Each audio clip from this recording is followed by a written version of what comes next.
제가 지금 첫 화면에 우리 여러분 너무나 잘 아시는 이 세월호 참변의 상징적인 사진을 올려놨습니다. 세월호는 뭐 우리 알다시피 지난 2014년 4월 16일 날 발생한 사건인데 진짜 대표적인 어떻게 보면은 현대 우리들이 느끼고 있는 가장 우리들 모든 국민들에게 커다란 상처를 준 대표적인 사건이 아닌가 싶습니다. 세월호는 누가 뭐라도 국가폭력이라고 할 수 있죠. 왜 세월호가 국가폭력이라고 얘기를 해야 되냐 하면은 당시 이 수학여행을 가던 또 많은 그 승객들이 타고 있던 그 여객선이 침몰했는데 국가가 아무것도 하지 않았습니다. 오히려 적극적으로 나서서 인명 구조에 신경을 쓰는 이런 그 민간인들을 오히려 밀어내고 또 오히려 방해하고 이랬던 것이 바로 그 당시 박근혜 정부였습니다. 이건 누가 뭐라 그래도 우리 사회의 상징적인 국가폭력 사례라고 볼 수 있습니다. 그래서 제가 첫 번째 사진으로 한번 올려놔봤습니다. 자, 먼저 우리 얘기를 할 수뿐이 없는 게요. 현재 우리 사회에서 전개되고 있는 많은 그 논란 중에 이른바 이제 이승만과 박정희에 대한 얘기를 안 할 수가 없죠. 이승만이라는 사람이 국부다. 그래서 나라 세우기를 했다. 이른바 건국의 아버지다. 심지어 뭐 광화문 그 사거리에 충무공 이순신 장군이 동상이 있는 그 자리에다가 이승만의 동상을 세워야 된다. 이런 얘기까지 있습니다. 참 기가 막히죠. 지금 여기 뭐 몇 컷의 사진을 제가 올려놨습니다. 이것이 바로 이승만에 대한 역사적 평가입니다. 이승만 전 대통령은 말 그대로 이렇게 구멍 뚫린 또 눕혀져 있는 또는 심지어 얼굴을 가릴 수뿐이 없는 이런 부끄러운 우리의 지도자였습니다. 물론 이승만 대통령이 여러 가지 차원에서 우리 사회에 기여한 바가 없는 건 아닙니다. 이를테면은 뭐 이 독립협회 당시에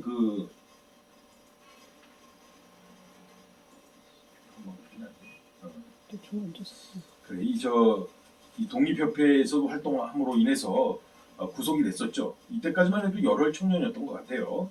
또 구국의 그런 입장에 앞장섰던 그런 청년이었던 건 틀림없습니다. 또 미국에 가서 우리나라에서 최초로다가 미국 프린스턴 대학에서 정치학 박사 학위를 받았죠. 이것도 역시 또 부인할 수 없는 사실이고 또 진짜 덕으로다가 상해에서 만들어진 임시정부의 초대 대통령까지 됐던 분이 또 이승만이었습니다. 또 그것을 빌미 삼아서 해방된 조국에서 또 초대 대통령이 됐었던 사람이죠. 그러나 그는 이런 것만 한 것이 아니죠. 여기 요 아래 요 사진이 바로 제주도 4.3의 그 쓰러져가는 그 이 모자의 사진 그 동상인데 누가 일으켰습니까? 아니 누가 이 진짜 애꿎은 제주도 사람들을 학살했습니까? 바로 이승만 정권 내에서 저질러졌던 악행이었습니다. 요거는 바로 또 국가보안법 그 파동의 모습이었고 또 요 밑에 있는 사진은 요건 그 6.25 당시 6.25를 빌미로다가 그가 얼마나 많은 인민들을 학살했습니까? 그 얘기를 담고 있는 사진이고요. 그 옆에는 또 죽산 조봉암이라는 그 정적을 사법 살인한 그런 그 또 사진의 상징적 사진 중에 하나라고 볼 수 있겠습니다. 또 무엇보다도 이승만은 빼놓을 수 없는 것이 이 1960년에 있었던 3.15 부정선거이죠. 마산에서 그 부정선거에 항의해서 수없이 많은 시민들이 들고 나올 때 경찰이 총을 쐈습니다. 그래서 현장에서 한 10여 명이 돌아가시고 행방불명 되신 분들이 또 한 10여 명 됐어요. 그 중에 당시 16살 고등학교 1학년이었던 김주열 학생이 행방불명 됐다가 3.15 부정선거가 끝나고 한 25일 정도 지난 다음에 4월 11일 날 마산 앞바다에 시신이 떠올랐죠. 그런데 놀랍게도 흉측하게도 이 얼굴 한번 보십시오.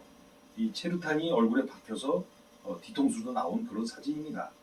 도대체 고등학교 1학년 학생이 얼마나 진짜 심한 짓을 했길래 학생을 이렇게 체류탄을 얼굴에 박아서 죽이냐 이거야. 이거 누가 저질렀습니까? 이승만 정권 때 저질렀던 것입니다. 밑에 그 도올 김용옥 선생님 뭐 TV에 나와서 철학 강의를 참 즐겁고 또 알기 쉽게 재미나게 풀어주시는 도올 김용옥 교수님께서 이런 얘기를 하셨지 않습니까? 이승만 전 대통령은 국립묘지에서 파내야 된다고 생각한다. 어떻게 보면 이것이 학자들의 평가입니다. 그랬던 그를 다시 국군이 무슨 뭐 건국의 아버지니라고 하면서 심지어 동상까지 세우자. 참 기가 막히기 짝이 없습니다. 그런데 이승만만이 문제는 아니죠. 바로 뒤이어서 집권을 한 박정희는 또 어떻습니까?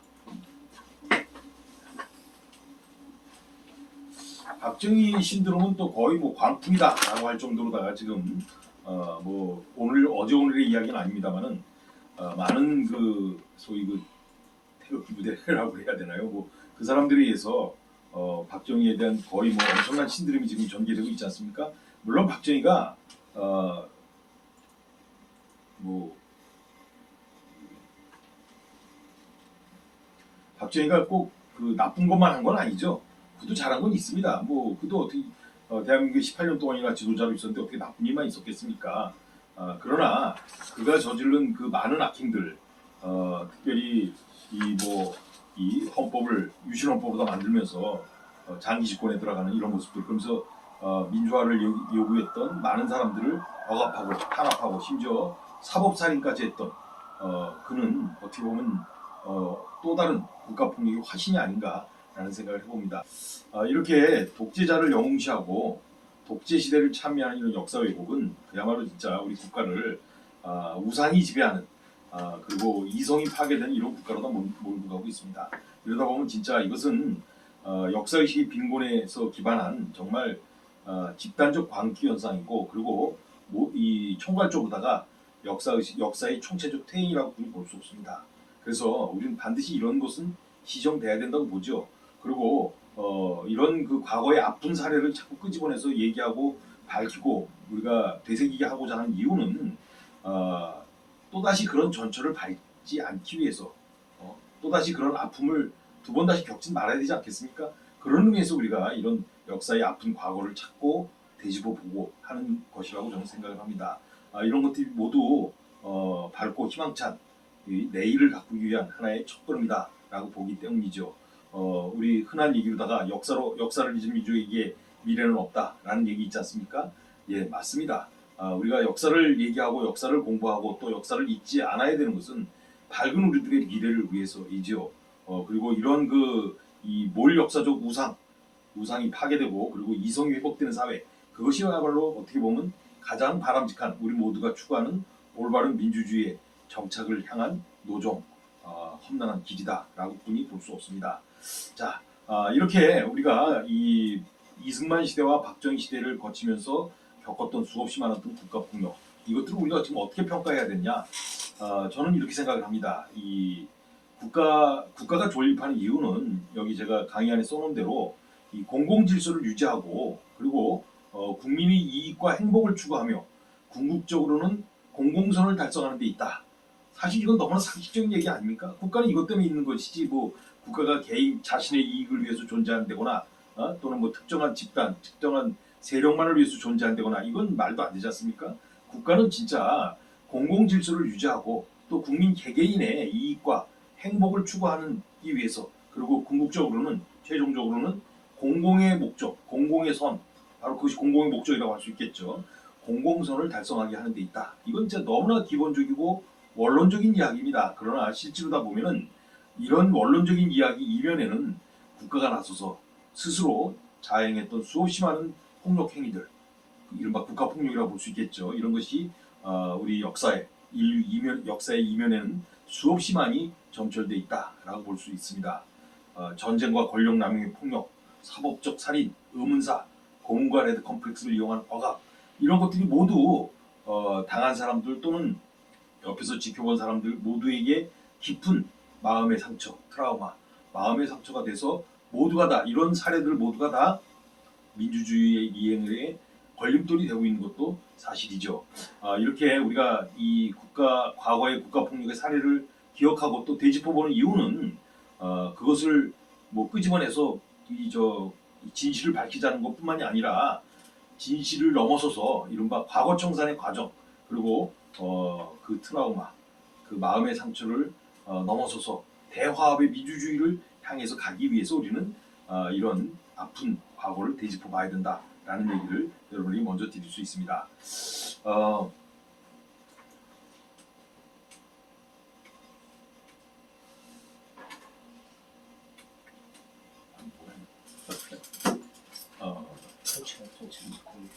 자, 그러면 저는 먼저 국가폭력의 개념에 대해서 여러분들이 먼저 말씀을 드리고 강의를 풀어나가는 것이 순서일 것 같아요. 그래서 국가폭력이란 과연 무엇이냐? 그 개념 정의를 어떻게 해야 되느냐? 이제 강의 안에 있는 대로 국가에 의해서 행해진 누가 보아도 정당성이 없는 억압적 조치나 행위, 이것을 우리가 국가폭력이라고 얘기한다고 볼 수 있습니다. 또 희생자나 국민들에게 공포감과 복종심을 가질 수 있도록 국가기관이나 관련 요원이 폭력이나 위협 행동을 의도적으로 행하는 것, 이것을 모두 우리가 국가폭력이라고 볼 수 있죠. 과거 같으면은 이 권위주의 정부 시절에는 진짜 폭력적 행위로다가 국민들을 협박하거나 위협했습니다만은 지금은 또 더욱더 교묘해졌죠.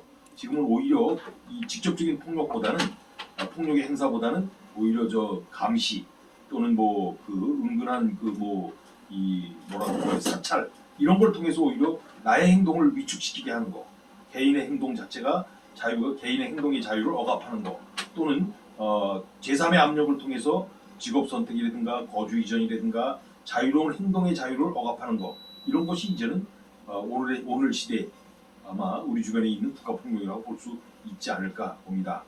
자, 이런 아마 대표적인 국가폭력 사례가 있다면은 국가폭력을 규정하는 그런 대표적인 얘기 있다면은 아마 이런 것이지 아닌가 싶어요. 그러니까 각 계층이라든가 또는 여러 그 계급의 이 투쟁에 대해서 강압적 수단, 그러니까 계층 간의 투쟁이라든가 또는 뭐 좀 거칠게 얘기하면 계급 간의 갈등에 있어서 강압적인 수단, 이를테면 군대라든가 경찰이라든가 또는 검찰, 사법기관, 그리고 검찰 같은 사법기관의 처벌이라는 것을 동원해갖고 한쪽 특정 세력을 억압하거나 또는 통제하는 국가적 행위, 이것도 역시 국가폭력이라고 볼 수 있을 겁니다. 그리고 국가폭력은 이 정치폭력의 한 영역이라고 볼 수 있습니다.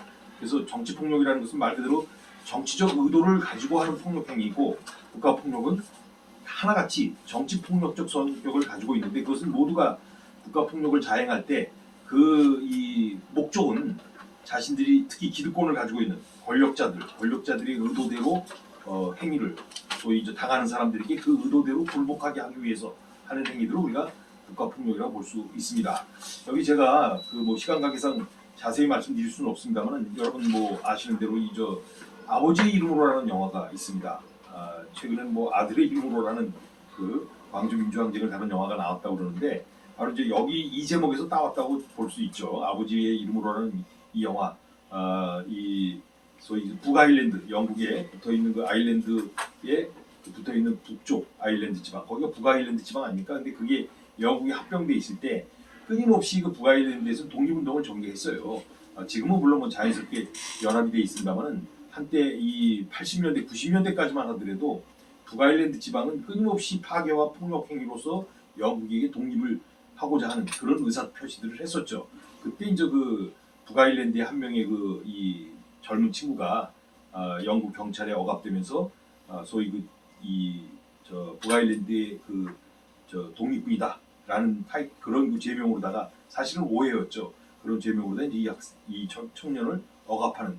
그러나 이제 나중에 한참 뒤에 청년이 오해가 풀려갖고 자신이 범인이 아니라는 것이 밝혀짐으로 인해서 이제 영국 정부를 상대로다가 자신이 구속돼 있을 때 아버지가 자신을 도와주려고 하다가 사망했어요. 그래서 아버지의 이름으로 영국 정부에게 소송을 건다라는 그런 그 영화가 바로 이제 아버지의 이름으로라는 영화인데, 굉장히 잘된 수작이죠. 영화를 보면 알겠습니다만, 영화가 바로 영국 정부가 북아일랜드 사람들에 대해서 가해지는 폭력적 행위들, 그것을 잘 묘사하고 있습니다. 또 뭐 1급살이라는 영화는 미국의 그 알카트레즈 섬, 여러분 왜 샌프란시스코 앞바다에 가면 알카트레즈는 조그만 섬이 있는데, 그 알카트레즈가 옛날에 교도소였습니다. 지금은 뭐 거의 관광지가 됐습니다만은, 근데 그 알카트레즈 섬의 교도소는 미국에서 가장 흉악범들, 악질 범죄자들만 그 구금하는 그 시설인데, 그 안에서 벌어지고 있던 인권 탄압은 뭐 섬이기 때문에 아무도 모르고 있었죠. 결국 이제 그 섬에서 한 명의 그 희생자가 나오면서 알카트레즈의 교도소가 폐쇄가 됐습니다. 지금 관광지가 됐는데, 그 내막을 다룬 영화가 바로 이제 1급살이라는 영화이고, 뭐 우리가 또 잘 아는 아름다운 청년 전태일의 죽음은 그의 선택이었지만 그는 죽을 수뿐이 없는, 그가 죽음이 가장 극단적 선택, 극단적 방법으로서 죽어야 될 수뿐이 없게 국가가 몰아갔지 않습니까? 그래서 이것은 또 다른 국가 폭력이라고 볼 수 있다는 것이죠. 미셸 푸코는 이렇게 얘기했습니다. 여러분, 그 포스트 모더니스트인 미셸 푸코는 다양한 형태의 국가 폭력이 자행되고 있는 궁극적 목적은 단순히 고통을 가해서 국가 권력에 순응하도록 만들려고만 하는 것은 아니다. 국가 폭력의 본질 속에는 처벌받아야 할 사회적 범주를 창출하고, 그러니까 처벌해야 될 대상, 사회적 범위, 이것을 만들어내고 사회적 범주 사이 경계를 유지하고 강화시키며 특정한 행위 규범을 강요하고 순응하도록 만들며 특정한 집단을 정당화하거나 무력하게 만들고자 하는 사회문화적 기획이 숨어있다라고 얘기하고 있습니다. 푸코의 이런 지적은 말 그대로 진짜 더욱더 현대 사회가 심화되면 심화될수록 교묘한 형태로다가 가해지고 있는 국가폭력. 왜 국가폭력을 가할까? 그것은 그만큼 국민들로 하여금 순응하게, 권력에 도전하지 못하고 또 순응하게 하고자 하는 그런 숨은 의도를 가지고 국가폭력이 자행되고 있다라는 지적을 하는 것이라고 생각을 해봅니다. 푸코하면 빼놓을 수 없는 것이 페놉티콘이라는 푸코가 얘기하는 소위 페놉티콘 체제. 사실 이 페놉티콘이라는 것은 이 사진 여러분 보시면 아시겠습니다. 이게 영화에서 보면은 감옥, 감옥을, 이런 감옥을 아마 보셨을 겁니다. 여기 요 밝은 빛이 들어오는 여기 다 죄수들이 있는 것이고 가운데 감시탑 하나만 있는 것이죠. 그런데 이 감시탑에 그러니까 단 한 명만 여기서 감시를 해도 요 뺑뺑 굴리 있는 죄수들은 다 감시되는 거예요. 그 사람이 감시자가 한 명이 한 바퀴만 돌면 다 감시될 거 아닙니까? 그런데 요 죄수들이 있는 요 방마다는 불이 환하게 들어오지만 감시탑에는 불을 꺼놓습니다. 그리고 그럼 요 죄수들이 어떻게 느끼겠어요? 감시탑에 있는 감시자가 자기만 쳐다본다고 생각할 거 아니에요. 깜깜한 데 있는 감시자가. 그래서 여기서 진짜 막말로 쇼생크 탈출처럼 구멍을 못 파는 거예요. 의도적으로 저 감시자가 나를 쳐다보고 있는데 어떻게 거기서 구멍을 팔 수 있겠습니까? 탈옥할 꿈도 못 꾸는 것이죠. 스스로 움츠러들고 스스로 저 감시자의 눈에 나는 벗어날 수 없다. 그래서 나는 저 감시자가 원하는 대로 나는 항상 순응하고 살아야 된다라는 것이죠. 그런데 정작 중요한 것은 이 감시탑에 깜깜하게 해놨던 이 감시탑에는 아무도 없어도 되죠. 이게 어떻게 보면 가장 근대적인 감옥입니다.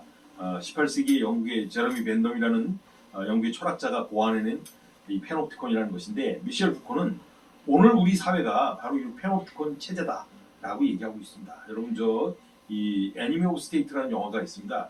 이 온통 이 사회 구석구석을 다 들여다보는 감시탑, 이른바 이 사람이 어디 있든지 뭐 다 그냥 그 인공 위성을 통해 갖고 다 감시되는 이런 사회, 이걸 아주 상징적으로 보여준 영화가 바로 이 애니미 오브 스테이트라는 영화이죠. 여러분도 기회가 되시면 한번 봐주셨으면 좋을 것 같네요.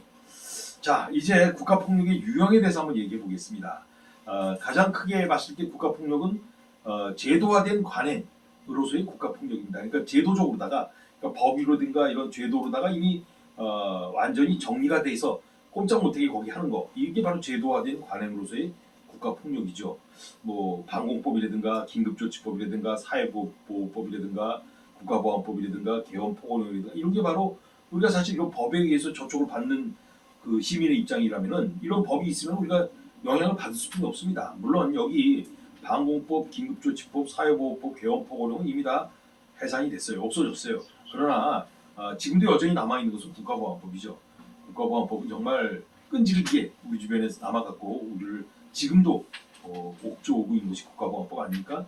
여기 뭐 영상이 하나 있습니다만 시간 관계상 이건 국가보안법에 대해서는 여러분들이 너무나 잘 아시고 또 최근에 국가보안법 폐지하는 그 청원운동이 전개되고 있기 때문에 아마 이 강의를 지금 직접 들으시는 분들이나 아니면 나중에 영상을 통해서 보시는 분들이나 모두 거기에 청원에 이 동의를 하셨을 거라고 믿습니다.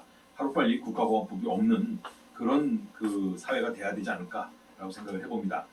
자, 두 번째는요, 국가의 폭력인데 직접 폭력도 있고 간접 폭력이 있습니다. 국가의 직접 폭력이라는 것은 국가가 나서서 직접 폭력 행위를 휘두르는 것이죠. 이른바 국가 테러리즘 또는 정치적 암살, 사법살인 이런 케이스가 가장 대표적인 국가의 직접 폭력이라고 볼 수 있습니다. 그 중에서도 가장 대표적인 이 직접 폭력인 사법살인. 뭐 여러분 알다시피 인민혁명당 이거 뭐 너무나 유명한 사건 아닙니까? 1974년 4월 19일 세계 사법사상 암흑의 날이라고 규정될 수 있을 정도로다가 정말 참혹한 그 박정희에 의해서 8명의 그 이 인혁당 사람들이 사형 처해진 사건이 바로 인혁당 사건 아닙니까? 우리 마침 우리 강좌에서 세 번째 강좌가 네 번째 강좌에 두 번째 강좌 있네요. 다음번 강의네. 다음번 강의 그 인혁당 관련되신 분이 이때 8분이 사형 당하셨습니다만 이제 생존하신 분들이 계시거든요.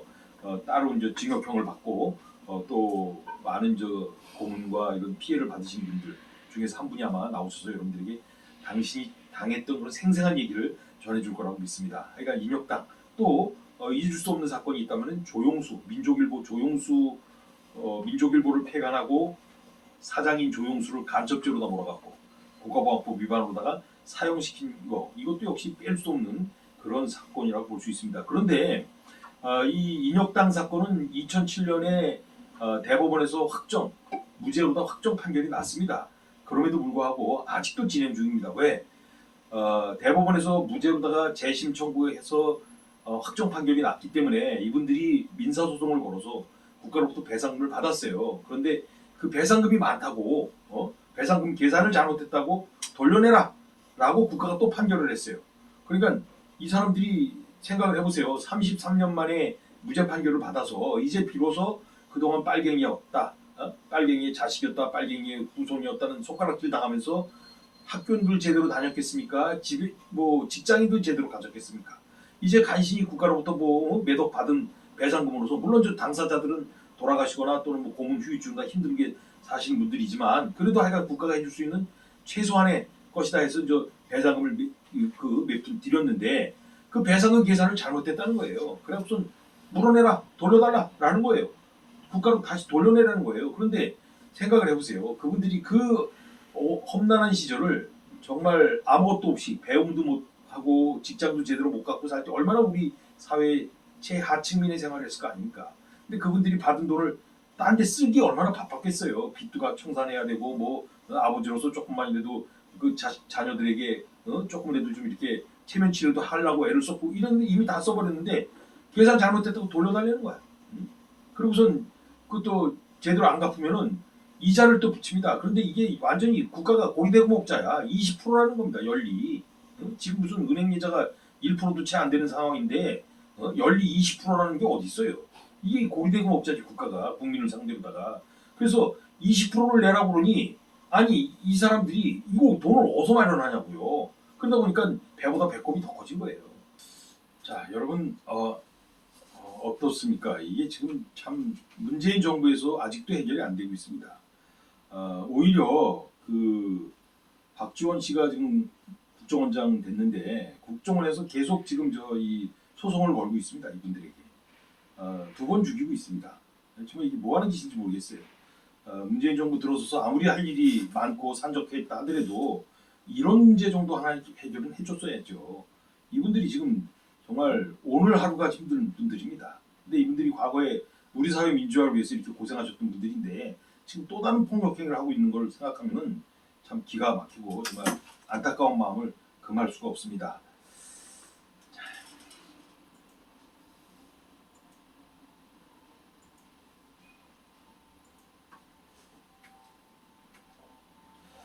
우리가 인혁당 사건을 잊지 말아야 되는 것 중에 하나는 바로 이 인혁당 사건은 가장 대표적인 국가에 의한 사법 살인이었다. 당연히 너무나 이건 명백한 사실이죠. 그리고 또 인권 침해였고 사법부의 독립성을 침해한 사건이었다. 당시 쪽지 재판이라고 해갖고 박정희 시절에 사법부가 판단한 것이 아니라 중앙정보부가 쪽지를 전달해 줬다는 거 아닙니까 판사들에게. 그래서 쪽지를 가지고선 판사들이 재판을 해서 사형 판결을 내리고 유죄 판결을 내리고 이딴 짓들을 했어요. 이거야말로 진짜 가장 전형적인 국가 형벌권의 남용입니다. 이 국가 폭력이죠. 또 인혁당을 반드시 기억해야 되는 이유는 진실이 밝혀져야 되기 때문에 그렇습니다. 또 지금 가해자들에게 배상금을 줬는데 이게 누구 돈입니까? 이게 우리 국민들의 세금입니다. 이 세금으로 다 또 이런 똑같은 일이 반복된다면 또 국민들이 낸 세금을 다 국가가 잘못한 것을 또 갚아줘야 돼요. 이거 언제까지 반복해야 됩니까?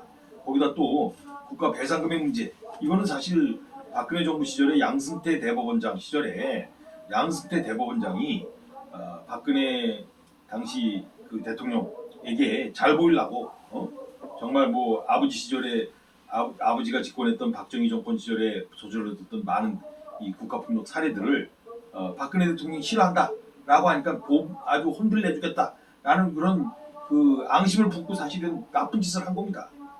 그랬던 이런 이 짓이 아직도 연장되고 있다는 걸 생각하면 참으로 안타까운 마음 금할 수가 없습니다. 특별히 기억해야 될 분들이 바로 그 당시 돌아가신 8분의 분들이시죠. 우리가 잊지 말아야 될 분들입니다.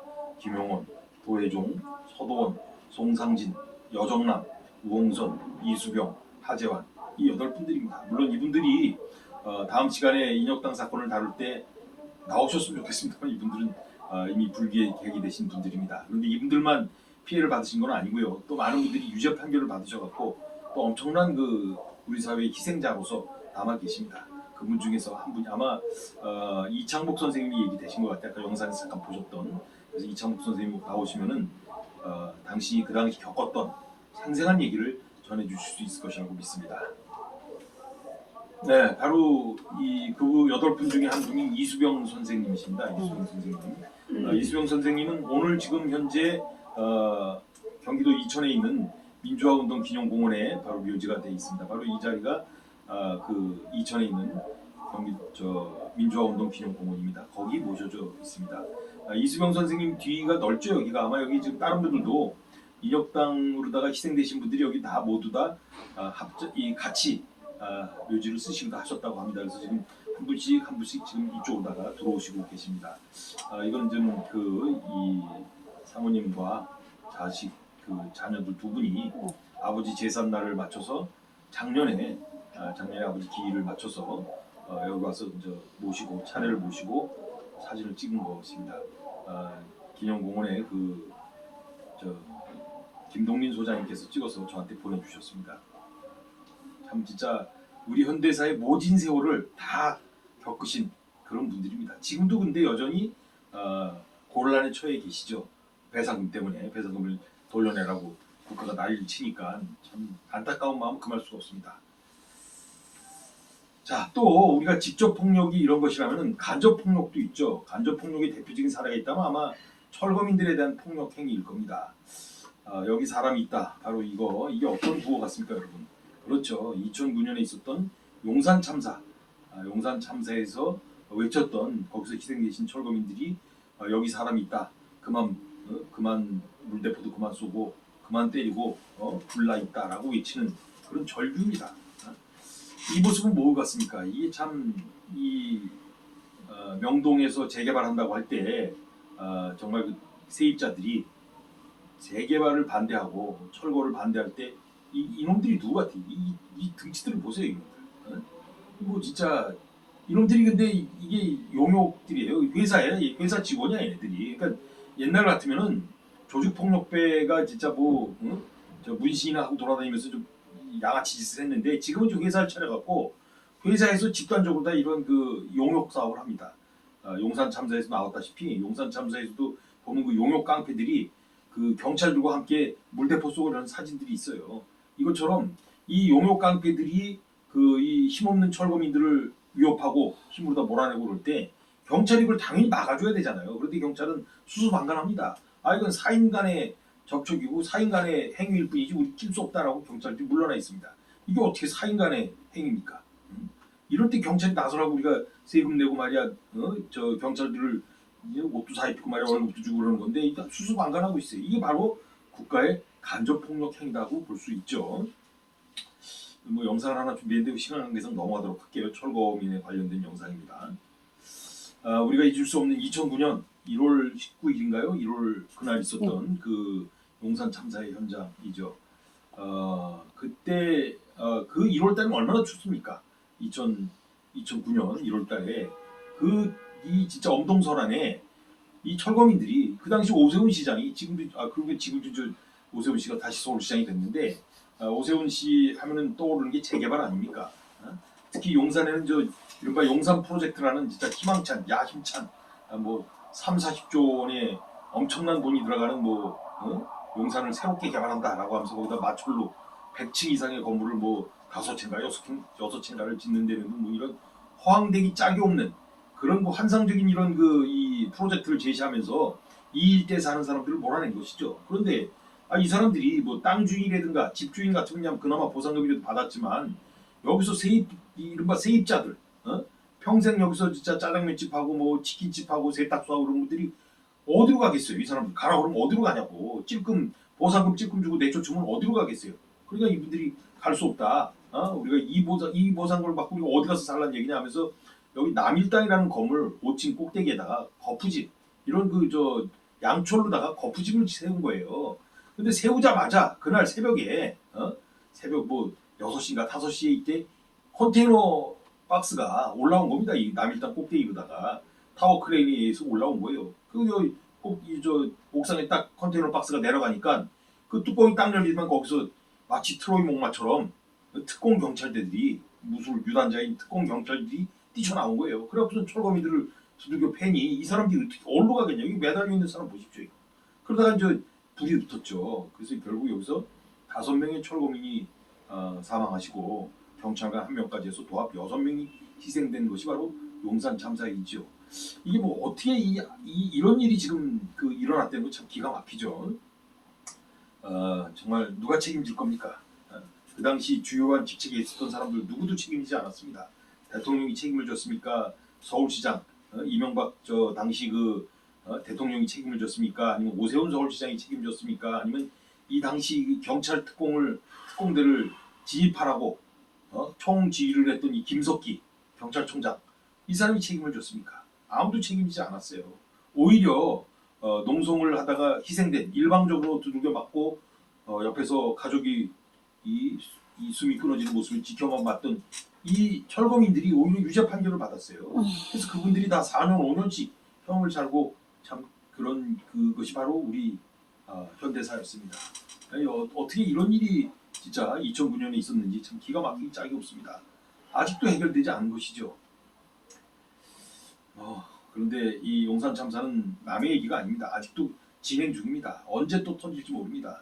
특히 그 화약고 같은 현장이 바로 강남에 남아 있는 유일한 이 구룡마을 포이동이죠. 포이동 거기 판자촌 여기가 지금 언제 터질지 모르는 화약고입니다.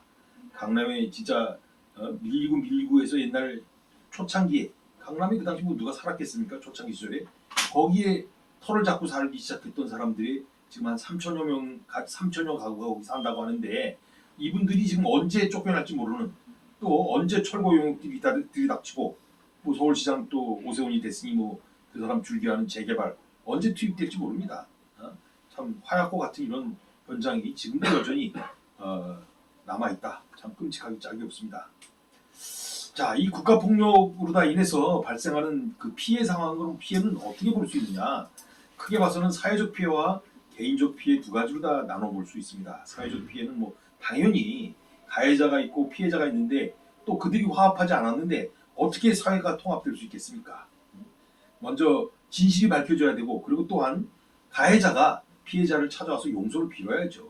그래야지 피해자가 용서해 주는 것이지 피해자가 일방적으로 용서해 줄 수가 없잖아요.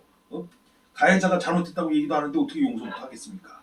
또 진실이 뭔지를 알아야지. 그래야 가해자들 잘못했다고 사과를 하는 것이고 피해자도 그러면 힘내시라고 같이 손을 붙잡을 수 있는 것인데 진실도 알려지지 않은 사건이 한두 건이 아니지 않습니까?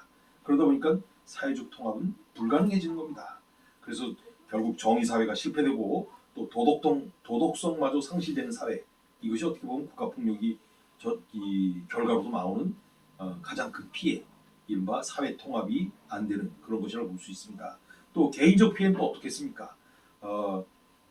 일테면 고문을 당했다든가 아니면 뭐 구금을 당했다든가 이런 사람들의 그 육체적 정신적 피해는 얼마나 크겠습니까? 또 개인차가 있어갖고 누구는 아무리 고문해도 버티는 사람이 있지만 조그만 고문해도 조그만 뭐 심지어 뭐 협박만 해도 그냥 가슴이 벌렁벌렁 뛰는 사람도 있지 않습니까? 이렇게 개인차들도 있는 거예요. 이렇게 이 진짜 이 피해자들은 각양각색의 저마다 다 피해를 겪고 있습니다. 그런데 그들은 그 피해로 다 인해서 경제적으로다가도 어렵고 또 사회적 진출도 어렵고 직업이라든가 이런 갖기 어렵고 이런 것들이 얼마나 많겠습니까? 여러분 이 잘 아는 강기훈 씨, 그 1991년 소위 그 유서대필 사건으로 다 유명했던 마침 오늘 아까 그 우리 저 이덕우 이사장님께서 가 계신 이천에 있는 민주화 기념공원에서 하고 있는 특별전이 1991년 5월 사태, 5월 항쟁을 주제로다가 지금 특별전을 하고 있는데, 그때 그 5월 항쟁 당시에 희생됐던 그 유서를 써놓고 자신의 몸을 던졌던 그 김기설이라는 사람의 유서를 대신 써줬다라는 제목으로 인해서 강기훈 씨를 강제로다가 유서를 대신 써주고 친구를 죽음에 몰아넣은 파렴치한 놈이야 라고 몰아갔잖아요. 그래서 결국은 강기훈 씨가 누가 봐도 강기훈 씨 글씨와 김기설의 글씨가 다름에도 불구하고 정권을 밀어붙이는 거야. 그냥 기대는 거야. 같은 글씨체라는 거예요. 그래서 죽은 김기설 씨를 강기훈이라는 청년이 유서를 대신 써주고 죽음에 몰아넣었다. 그러니까 말하자면 이 소위 제야 운동권 세력이라는 것은 이렇게 파렴치한 놈들이 모여있는 집단이다 라고 하면서 그냥 일거에 그 당시 그 시위 정국이 수그러들게 만든 사건이 바로 강기훈 씨 유서 내필 사건인데, 정작 강기훈 씨는 유서를 쓰지 않았죠. 나중에 물론 재심 청구해서 무죄 판결을 받았습니다. 지금. 그러나 강기훈 씨의 20대 또 30대 40대 지금 50대가 된 그 강기훈 씨의 삶은 어떻겠어요? 정말 그는 뭐 사회 진출을 제대로 할 수 있었겠습니까? 사회에서 진출하려고 그러면 물론 형도 살았죠. 3년인가 형 살고 나와서 직장을 가지려고 그러는 늘 직장을 가질 수 있겠습니까? 뭐 자신 있게 나가 살 수 있는 게 있겠습니까? 왜? 사람들이 손가락질했을 거 아니야. 저 파렴치한 놈이야 너는. 친구를 죽음에 몰아넣게 한 유서까지 대신 써주면서 그런 나쁜 놈이야 라고 손가락질했으니 그가 그 손가락질을 어떻게 극복할 수 있었겠어요. 그래서 결국 그는 사회 진출도 못하고, 그렇다고 진짜 건강한 생활도 못하고, 그 이제 간신히 대법원에서 다시 재심 청구가 받아들여져서 무죄 판결을 받았는데, 그럼 뭐합니까? 지금 암 걸려 있잖아요. 응? 그 20대 꽃다운 청년이 지금은 50대 중반임에도 불구하고 아주 초로해. 아주 그냥 이 아주 노신사가 됐어 지금은. 그리고 오늘 내일 하는, 언제 죽을지 모르는 이런 상황에 처해지고 생각하면은 우리 사회가 어떻게 그 강기훈 씨에게 그 이 진짜 보상을 해줄 것인지 참 기가 막히죠. 이렇게 그 국가폭력에 희생된 사람들에게는 대부분의 경우가 정상적인 생활을 할 수가 없습니다. 그러다 보니까 정상적인 생활을 못하다 보니까 정상적인 가정생활을 할 수 있겠습니까? 결국은 극단적인 선택하는 경우도 뭐 한두 건이 아니다 보니까 이런 거 모두가 다 이 국가폭력으로 인해서 저질렀던 그런 그 이 개인적 피해다라고 볼 수 있습니다.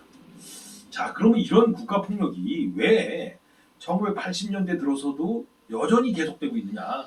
80년대 이후 오히려 더 점증하는 이유는 뭐냐? 특히 우리 사회만 놓고 보더라도 1980년이라고 그러면 물론 전두환 정권이 등장하긴 했습니다만은 그래도 80년대, 90년대를 거치면서는 그래도 이제 민주화된 정부로다 서서히 변해가고 있는 상황이기 때문에 국가폭력이 없어져야 된다고 생각을 했지 않았겠습니까? 그런데 오히려 더 국가폭력은 더욱더 교묘해지고 더욱더 광범위해지고 더욱더 집요해지고 있는 것이 지금의 모습이라고 했을 때 왜 그런 상황이 처해지느냐? 이것은 우리 사회의 경제적 문제하고도 무관치 않습니다. 이른바 신자유주의라는 새로운 경제적 이데올로기가 작동하면서 이 신자유주의에 입각한 이른바 이 기득권 세력, 특히 경제적 이익을 가지고 있는 사람들이 그들의 이익을 옹호하기 위해서 국가 권력과 결탁돼서 또 거기에 저항하는 민중 세력들, 거기에 저항하고자 하는 세력들을 억압하는 이런 것들이 점점 횟수가 늘어나다 보니까 국가폭력은 오히려 줄어드는 것보다도 더 강화되고 오히려 더 집요해지는 것이 아닌가라고 볼 수 있습니다. 말 그대로 특히 이 세계화 시대 이래로다가 우리 사회 같으면 1990년대 이후로다가 세계화라는 것이 얼마나 확산됐습니까? 그러다 보니까 이 엘리트들끼리는 소위 이제 지배계층, 이 기득권층들끼리는 세계적 차원의 연대가 이루어지고 있습니다. 그래서 그들은 자신들이 가지고 있는 경제적 부와 지위와 명예를 보다 더 지키기 위해서 또 거기로부터 희생되고 소외된 사람들은 저항하면은 그것을 억압해야 되잖아요. 그러다 보니까 억압하는 강도도 늘어나고 또 국가폭력이 그만큼 증대되는 것이라고 볼 수 있겠죠. 또 한편 아까 제가 말씀드렸듯이 지금의 국가폭력은 직접적인 폭력 행위보다는 오히려 이 음침한 가운데서 협박이라든가 압력이라든가 또는 사찰, 감시 이런 걸 통해서 스스로 규제할 수밖에 없게 하는, 스스로 위축되게 하는 이런 현상도 나타나고 있다. 이거 모두 우리 1980년대 이후 확산되고 있는 국가폭력의 하나의 특징이라고 볼 수 있습니다. 그러나 결코 여기에 매몰될 수는 없죠. 진실은 침몰하지 않기 때문에 그렇죠. 그러면 이제 우리 사회에서는 한국 정치에서는 왜 이렇게 국가 폭력이 많이 등장했는가? 제가 간략하게나마 여러분에게 말씀드리도록 하겠습니다. 우리 사회에서 국가 폭력이 이렇게 물론 우리 사회만 국가 폭력이 있었던 건 아니죠. 우리보다 더 심하게 있었던 외국의 사례도 많이 있어요. 그런데 우리나라도 다른 어떤 나라 못지않게 국가 폭력이 많았던 사회입니다. 왜 그러느냐? 그 원인이 어디 있느냐? 가장 큰 원인이 있다면 저는 일제 식민 통치의 잔재다. 그 당시 일제 시대, 소위 이제 일제 강점기 시대 이 시절에는 어땠습니까? 일본은 식민지 백성인 우리를 소위 뭐 같은 국민이라든가 같은 뭐 시민 개념으로 받아들였겠습니까? 아니잖아요.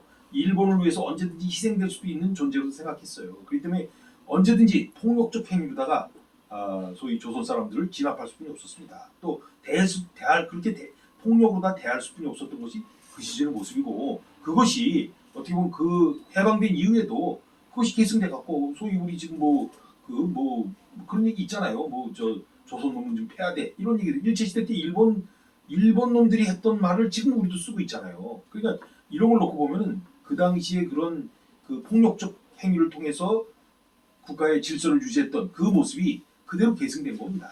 아마 가장 전형적인 세력이 있다면 경찰이 뭐 물론 뭐 친일이 청산되지 않은 것도 원인이 있겠습니다만은 여하튼 일제 강점기 시절에 일본의 그 공안 통치에 앞장을 섰던 그런 일제 경찰들의 모습을 그대로 답습한 것이 대한민국 경찰로 이어졌잖아요. 그래서 고문을 능사로 생각하는 고문이 뭐 다반사였던 그러면서도 아무런 죄의식을 안 갖고 있었던 마치 식민지 백성인 조선 사람들을 고문하면서도 아무런 죄의식을 안 가졌던 일본 형사랑 똑같은 그런 사고방식을 갖게 한 거.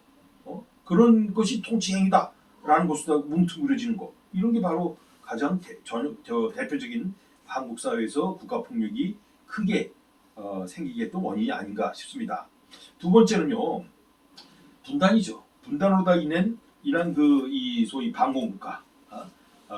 진짜 뭐 때려잡자 공산당.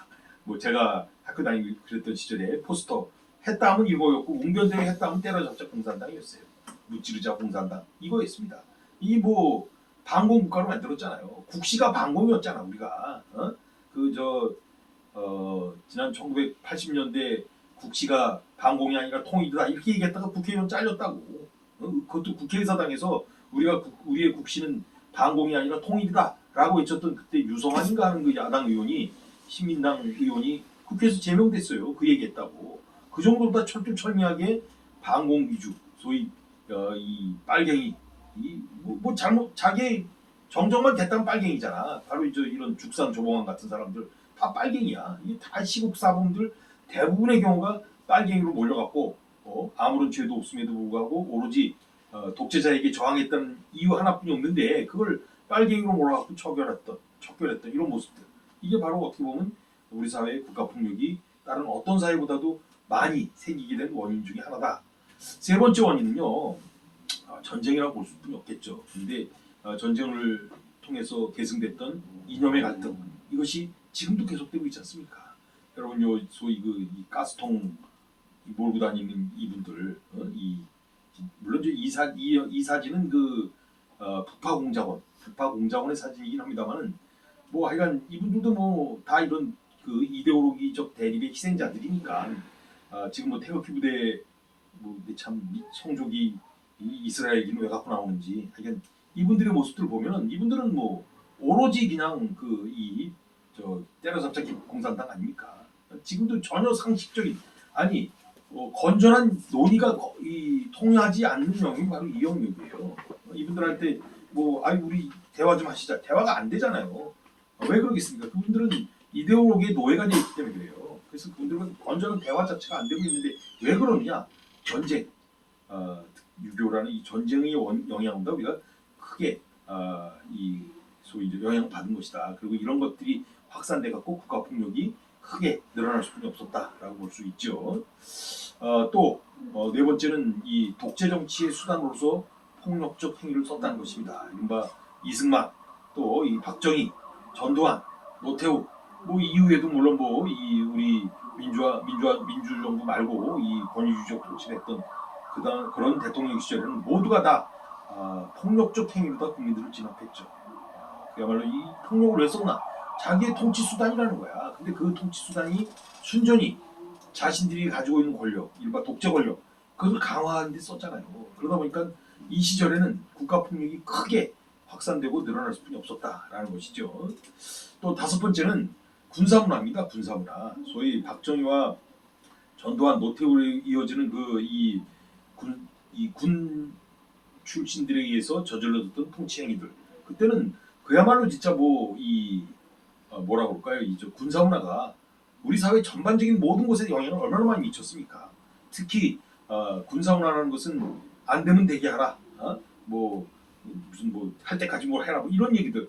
이게 그야말로 진짜 국민의 개인의 자유를 억압하고 국민의 창의성을 말살하고 그리고 자신들의 권한, 자신들이 가지고 있는 기득권만을 유지하기 위한 도수다 남아 있지 않습니까? 이 소위 이 군사 문화라는 것이 지금 얼마나 심지어 야구 경기를 하더라도 무슨 잠실벌에 혈투라는 말을 쓰잖아요. 무슨 야구 경기하는데 혈투를 왜 해? 피 흘리며 싸울 일이 뭐 있어요? 근데 우리는 아주 일상적으로 그걸 쓴단 말이야. 이게 왜 그러냐?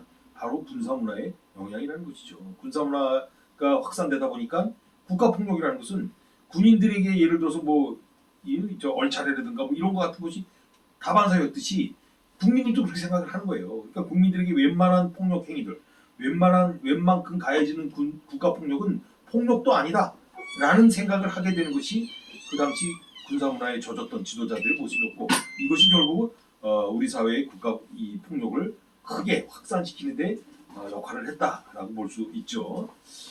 그리고 또 이 이른바 이 비민주적인 악법들, 이 악법들에 의한 통치. 가장 대표적인 것이 국가보안법이죠. 국가보안법은 말 그대로 일제시대 때 있었던 치안유지법이 이름만 바꿔갖고 국가보안법보다 넘어온 것입니다. 국가보안법을 없애고자 하는 것이 정말 이게 이렇게 힘든지 이해가 안 되지 않습니까? 도대체 우리가 그래도 김대중 정부와 노무현 정부 지금 문재인 정부까지 그래도 민주화된 정부라고 하면은 적어도 15년 가까운 동안 우리가 민주정부를 유지하고 있음에도 불구하고 아직도 국가보안법이 우리 곁에 남아 있습니다. 우리는 나도 모르는 사이에 나도 오늘 이 얘기했다고 당장 여기서 나가는 순간에 국가보안법 위반으로 구속될 수 있어요. 그런 누구든지 다 간첩이 될 수 있는 사회. 이게 국가보안법 아닙니까? 이런 것이 남아 있는 한 우리들은 국가보안법으로부터 국가폭력의 희생자들 벗어날 방법이 없다는 것이죠. 하루빨리 이런 국가보안법 같은 이 비민주 악법 하루빨리 청산돼야 되겠죠. 마지막으로는 국민들의 인식에도 문제가 있습니다. 국가를 너무 신성시 여기는 거예요. 그래서 국가 이념을 신격화하고 또 권위주의에 타선이 젖어갖고 그래 저때가 좋았어 한국 사람들은 좀 때려야 돼 이런 얘기하는 거. 저는 지도자가 좀 강력해야지 카리스마가 있어야지 이런 얘기하는 거. 지금 문재인 정부가 어려움에 처한 것은 문재인 대통령이 물론 얘기하기 좀 그렇긴 합니다만 무능한 면이 있다 치더라도 너무 신사잖아. 이거 우습게 하는 거야. 사실은 저 같은 경우는 굉장히 안타까워요. 처음에 촛불혁명이 일어나서 문재인 정부가 등장했을 때 얼마나 좋은 때입니까? 온갖 개혁 다 해도 돼. 국가보안법 그때 없앤다고 하더라도 찍소리 못했을 거야. 근데 그 좋은 시절, 호시절 다 보내고 지금 하나라도 제대로 된 게 있습니까? 코로나 아무리 잘 막으면 뭐합니까? 허건당 무슨 야당이 트집 잡고 언론이 방역 실패를 이런 얘기 하고 있잖아요. 왜 이렇게 됐어요? 이건 말 그대로 이 지도자가 너무 물렁해서 그렇다라는 것이 드러나는 사건이에요. 드러나는 현상이라고 저는 봅니다. 그런 의미에서 진짜 어떻게 보면 우리 국민들의 마음속에 지도자는 강력해야 돼라는 마음이 있는 건 부인할 수 없는 사실이겠죠. 그런데 이게 잘못된 거죠. 이게 민주적 절차와 민주적 과정을 통해서 지도자가 정책을 운영하고 정책 제시를 하고 또 정책 결정도 하고 해야 되는데 그런 걸 다 무시하고 그저 지도자는 강력한 리더십을 가진 이런 카리스마 있는 지도자가 돼야 돼.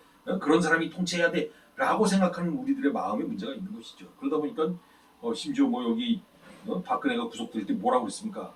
어떤 할머니 나오셔서 TV에 나오는데 마마 어떡하십니까? 무슨 엉엉 이 시대가 어느 시대인데 지금 마마 찾는 사람이 어디 있어요? 아직도 그런 사고방식에 젖어 있는 분들이 계시다. 이거는 그만큼 우리들의 인식에 문제가 있다고 볼 수 있는 것이죠. 그 다음에 우리나라의 국가폭력의 네트워크가 있습니다. 소위 그러니까 하나의 계기로다가만 인해서 또한 하나의 기제로다만 인해서 국가폭력이 자행되는 것이 아니라 연결고리가 있다는 거예요. 이를테면은 반공 이데올로기하고 레드 컴플렉스는 연결되어 있습니다. 그러니까 반공을 외치는 그런 목소리와 이른바 빨갱이 증후군, 너 빨갱이 하냐? 너 요새 빨갱이란 말 안 쓰면 뭐라고 합니까? 종북 좌파? 이러면 그냥 낙인 찍히는 거야. 또 그 국가보안법도 어떻습니까? 그건 폭력 그 자체지 않습니까? 그리고 또 정보기관들, 중앙정보부에서 안전기획부, 국가정보원으로 다 바뀌면서도 그 속성은 여전히 유지되고 있잖아요. 이런 걸 생각하면은 이것도 또 하나의 그런 그 네트워크다. 우리 그 다음번 두 번째 시간에 이 인혁당 사건과 유호성 간첩 사건을 다룰 겁니다. 이 보면 아마 여러분들이 지금 국가정보원이 아니라 간첩을 조작하는 이 간첩 조작원이다라는 것을 아마 여러분 느끼실 수 있을 겁니다. 또 반공교육, 그리고 보수 언론, 그리고 관변 지식이 또 한 세트입니다. 이들에 의해서 막 퍼져나가는 이런 얘기들, 이것이 또 확산되고 그것이 또 확대 재생되는 이런 모습들, 이게 어떻게 보면 국가폭력을 휘두르는 그런 사례들 중에 하나다. 아니 그 네트워크다라고 볼 수 있죠. 그리고 다음에는 뭐 사례를 몇 가지 언급했는데 이건 시간 관계상 그냥 넘어가도록 하겠습니다. 그러니까 해방정국에서 벌어졌던 국가폭력 사례들, 또 제1공화국에서 이승만 정권에 벌어졌던 대표적인 국가폭력 사례들, 또 2공화국은 사실 뭐 국가폭력이라고 할 만한 것도 없었죠. 그건 뭐 무능하기 짝이 없었던 정권이었다 보니까 2공화국은 빼고 3, 4공화국, 3공화국은 박정희가 쿠데타 일으켜서 집권했던 시기를 3공화국이라고 하고 4공화국은 박정희가 유신헌법을 통과시킴으로 인해서 유신 독재를 했던 시기를 우리가 4공화국이라고 하죠. 그래서 박정희는 3공화국과 4공화국 두 개의 공화국을 유지했던 사람이 바로 박정희 시대라고 볼 수 있죠. 그때 저지르셨던 수없이 많은 국가폭력 사례들, 이거 말고도 뭐 한두 가지가 아니죠. 또 5공화국, 전두환이가 이른바 이 천호를 통치를 했던 이런 이 시절, 이 5공화국 시절에 또 얼마나 많은 국가폭력 사례들이 있습니까? 또 이 소위 6.29 선언 이후, 6.29 항복선언 이후 이른바 6공화국이 탄생됐잖아요. 그런데 6공화국은 노태우 정부만 6공화국은 아니죠. 그 다음에 김영삼, 김대중, 노무현, 이명박, 박근혜, 문재인까지 모두가 지금 6공화국입니다. 그러면 6공화국 시절에 좋다 이거야. 민주정부라고 할 수 있었던 그 몇 번의 정권 속에는 국가폭력이 없냐? 아니죠. 지금도 여전히 있잖아요. 문재인 정부라고 해서 없습니까? 지금도 있습니다. 그러니 우리는 눈을 똑바로 뜨고 국가폭력이 뭔지, 국가폭력이 어떻게 나를 억압하는지를 지키고 봐야 된다는 것이죠. 자, 이제 트라우마에 대한 이야기를 짧게 해보도록 하겠습니다. 트라우마는 이 외상후 스트레스 장애입니다. 포스트 트라우마틱 스트레스 디소더라고 해서 이 외상후 스트레스 장애를 트라우마라고 합니다. 근데 트라우마는 말 그대로 마음에 남은 상처입니다. 우리가 왜 겉으로 드러나는 외상, 예를 들어서 손바닥을 내가 베었다. 그럼 여기 상처가 생길 거 아닙니까? 그러면 여기 뭐 후시딘이라든가 이거 바르잖아요. 그러면 시간이 지나면 여기 딱쟁이가 앉아요. 그리고 딱쟁이 앉다가 또 시간 지나면 그 딱쟁이마저 없어지면 나중에 흔적도 없어집니다. 사라지는 거야. 겉에 난 상처는. 그런데 마음속에 난 상처, 마음속에 생긴 트라우마는 영원히 안 없어집니다. 여러분 세월호 때 진짜 생떼 같은 자식을 바닷속에 수장시킨 부모님의 가지고 있는 마음의 상처가 없어지겠습니까? 그게 트라우마예요. 영원히 안 없어지는 겁니다. 이게 트라우마입니다. 그래서 트라우마는 말 그대로 우리들의 그 마음 속에, 이 심리 속에 상당히 오랫동안 남아있는 거, 그것을 우리가 트라우마라고 합니다. 트라우마가 생기는 원인들은 뭐 한두 가지가 아니죠. 여기 뭐 여러 사례를 적어놨는데 전쟁서부터 시작을 해갖고 이른바 이 생명을 위협하는 사건, 하다못해 뭐 교통사고만 나도 우리가 트라우마가 남잖아요. 그런데 국가폭력보다 예를 들어서 트라우마가 생겼다. 이거는 엄청난 것이죠. 그 결과로다가 그 증세는 뭐 개인차가 많이 있긴 있습니다만은 뭐 가볍게 속병 앓는 사람서부터 나중에는 약물까지 찾아야 되는 이렇게 개인차로다 인해서 약물 복용까지라도 해야 될 수뿐이 없는, 그리고는 극단적 선택을 할 수뿐이 없는 이런 사례도 많이 있는 것이 바로 트라우마의 결과라고 볼 수 있죠. 트라우마의 종류는 이른바 큰 트라우마도 있고 작은 트라우마도 있습니다. 큰 트라우마는 말 그대로 나의 일생에 크게 영향을 미치는 그 트라우마를 말하는 것이고, 작은 트라우마는 진짜 뭐 어린 시절에 잠깐 뭐 친구들에게 창피당했던 것 같은 거, 그건 금방 없어지잖아요. 그러나 적어도 며칠간은 뭐 유지된단 말이야, 마음속에. 그러는지 금방 없어지고, 지금은 기억하지도 못하는 거, 이런 것들이 이른바 스몰 트라우마라고 볼 수 있고, 또 단일 트라우마가 있고 복합 트라우마가 있습니다. 단일 트라우마는 일회성 그 사건 사고로 되어 있는 생긴 트라우마고, 복합성 트라우마는 여러 가지가 반복적으로다가 지속되거나 아니면 여러 가지가 복잡하게 섞여 있는 것.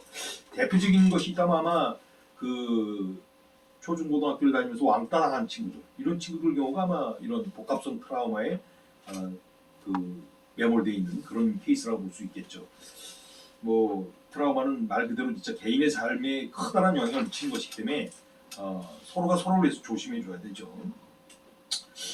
트라우마를 치유하기 위해서는 칼 구스타프 융이라는 이 프랑스의 심리학자가 이렇게 얘기했어요. 트라우마는 나의 마음속에 있는 무의식의 세계 속에 등장하는 것이라는 거예요. 그래서 이거는 참 피하고 싶은데 피할 수 없다는 거야. 오히려 피하지 말고 부닥쳐라. 트라우마를 내 마음속에 있는 또 다른 나의 자아이기 때문에 그것을 거부하려고 하지 말고 오히려 직접 대면을 해라. 용기 있게 대면해라. 싸워라. 싸워서 극복하라 라고 얘기하고 있습니다. 왜? 트라우마는 내 마음속에 있는 또 다른 자아이기 때문에 그것을 극복하는 그 순간 새로운 창조성 또는 미지의 가능성과 연결된다는 거예요. 그래서 그것을 굳이 피하려고 하지 말고 극복해라. 부닥쳐라 라고 칼 구스타프 융이라는 학자가 이렇게 얘기를 했죠. 그러기 위해서라도 우리는 이 트라우마를 극복하기 위해서는 가장 중요한 것이 있다면 자아 존중감을 회복하는 것입니다. 나의 소중함을 회복하는 것입니다. 대개의 경우 트라우마를 겪는 사람들이 나의 무력감에 빠져갖고 나는 이것뿐이 못해 하고 아주 자아 상실이라고 그럴까요? 자기 체념에 하는 경우가 굉장히 많다는 거예요. 여기 예를 1988년에 독일 보르겐 광산에서 탄광 사고가 났을 때 51명이 사망했다고 해요. 그 독일에서 51명이 사망했다는 건 엄청난 사건이었겠죠. 그런데 갱이 붕괴될 때 6명이 살았다고 합니다. 그래서 그 6명이 생존자로서 스포트라이트를 받고 그랬었는데, 사실은 그러나 6명은 살아남았지만 얼마나 마음이 아팠겠어요.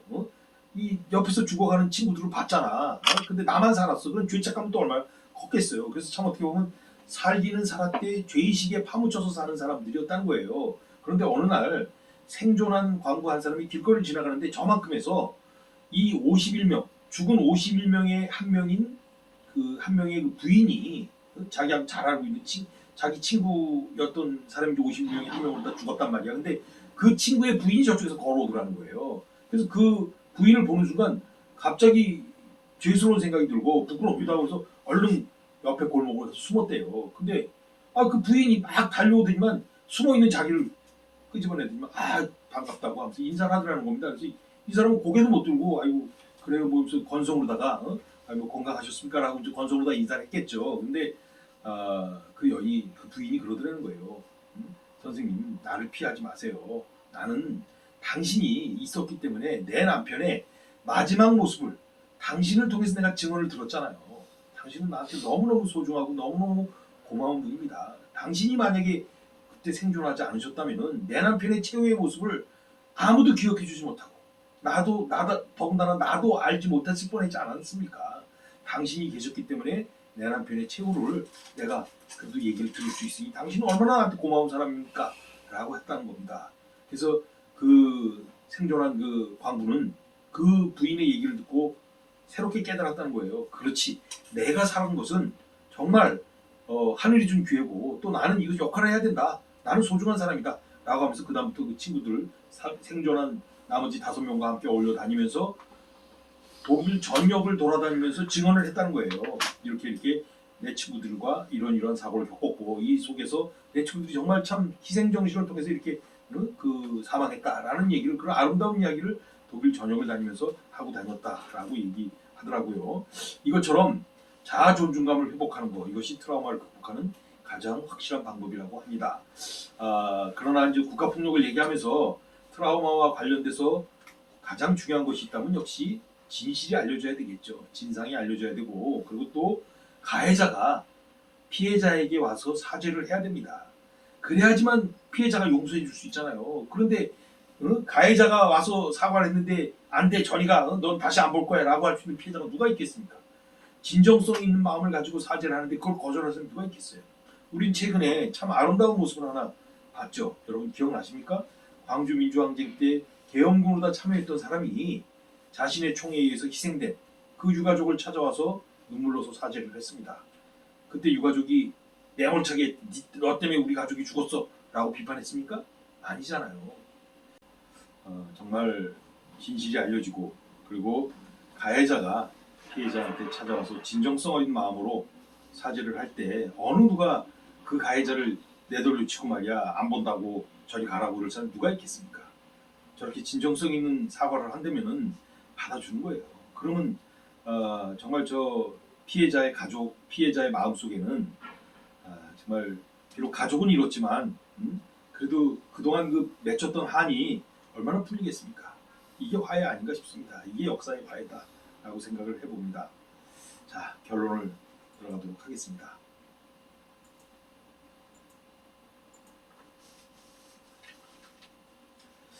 자, 이제 남은 과제들은 뭐가 있겠습니까? 국가적 차원의 진상규명 작업이 필요합니다. 우리 국가폭력 사례가 수없이 많이 있었던 우리 사회에서 제대로 진상규명된 사건이 몇 개나 있겠습니까? 당장에 제가 시작할 때 말씀드렸던 세월호도 아직도 진상규명이 안 됐지 않습니까? 이것뿐이 아니라 수없이 많은 그런 그 사례들이 지금 우리 곁에는 그대로 남아 있습니다. 이것이 진상규명이 되지 않고 어떻게 화해, 화합, 통합 이런 얘기를 할 수 있겠습니까? 또 국가적 차원의 사과와 배상이 있어야 됩니다. 그렇게 치사하게 그 배상금 갖고 장난치는 짓들은 그만해야 되고요. 또 그 장난친 사람들을 이제 원상복귀 시켜놔야 됩니다. 그거 사실 국가가 소송만 취하하면 국정원에서 소송만 취하하면 끝나는 문제예요. 그런데도 불구하고 아직도 소송을 붙잡고 늘어지고 있다는 것은 이 진짜 피해자들에게 두 번, 세 번 죽임을 이르게 하는 거랑 다를 거 하나도 없습니다. 또 이 피해자들에게 특별히 남아있는 트라우마 이것을 치유하기 위한 트라우마 센터가 건립돼야죠. 지금 전국 각지에 광주라든가 제주도라든가 제주도 4.3의 그 트라우마 센터 이런 몇 군데가 있습니다. 또 최근에는 안산에 세월호 관련된 트라우마 센터를 세운다고 하더라고요. 이처럼 우리 사회 곳곳에 있는 이 트라우마를 갖고 사는 사람들, 특별히 국가폭력으로 인해서 발생한 트라우마에 대해서는 국가가 나서서 치유를 해줘야 됩니다. 또 역사에 남는 역사의 교훈으로 남기는 일도 있어야 됩니다. 그래야 다시는 이런 일이 반복되지 않지 않겠습니까?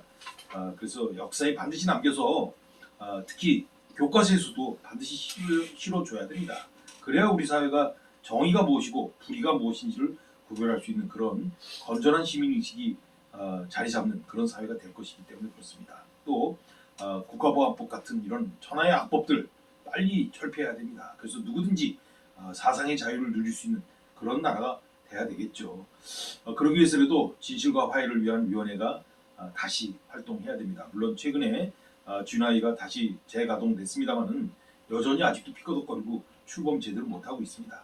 제대로 된 쥐나이가 진실과 화해를 위한 위원회가 활동해야 되고 또 관련된 우리 김대중 정부와 노무현 정부 때 만들어졌던 많은 이 진상 규명 관련 위원회들 회복돼야 됩니다. 그래야지만 이것이 진실도 밝혀지고 또 진실이 밝혀져야지 가해자들이 와서 피해자에게 사과할 수 있는 공간이 마련해지지 않겠습니까? 그래야 역사의 화해를 이룰 수 있는 그런 장로라도 활동하기 위해서라도 각종 과거사 위원회들이 회복돼야 된다고 생각을 합니다. 무엇보다도 전쟁, 우리 특히 이 남북이 대치되어 있는 상황에서는 어떻게든 전쟁을 예방해야 되니까 전쟁으로 인한 그 피해, 국가폭력의 피해는 그 상상 이상의 것이기 때문에 전쟁은 반드시 없어야 되죠. 그리고 또 우리 한반도에서 가장 우리 모두가 염원하는 평화를 위한 그 기반도 구축하는 이런 일들이 후속 작업으로 이어져야 된다고 생각을 합니다. 자, 이것으로 저의 첫 번째 연원 강의를 마치도록 하겠습니다. 다음 주에는 소위 인혁당 사건과 유호성 씨가 아까 보니까 우리 소판인데 들어와 계신 것 같은데 이호석 씨가 아마 직접 나와서 다음번 2강 강의를 해주실 것 같습니다. 자, 여러분 7번의 강의가 앞으로 이제 계속 진행될 건데 6번 남았네요. 6번 남은 강좌에 끝까지 참여해 주셔갖고 우리 소기의 성과를 다 이루어 주시기를 부탁을 드립니다. 예, 이것으로 강의를 마치도록 하겠습니다. 수고하셨습니다.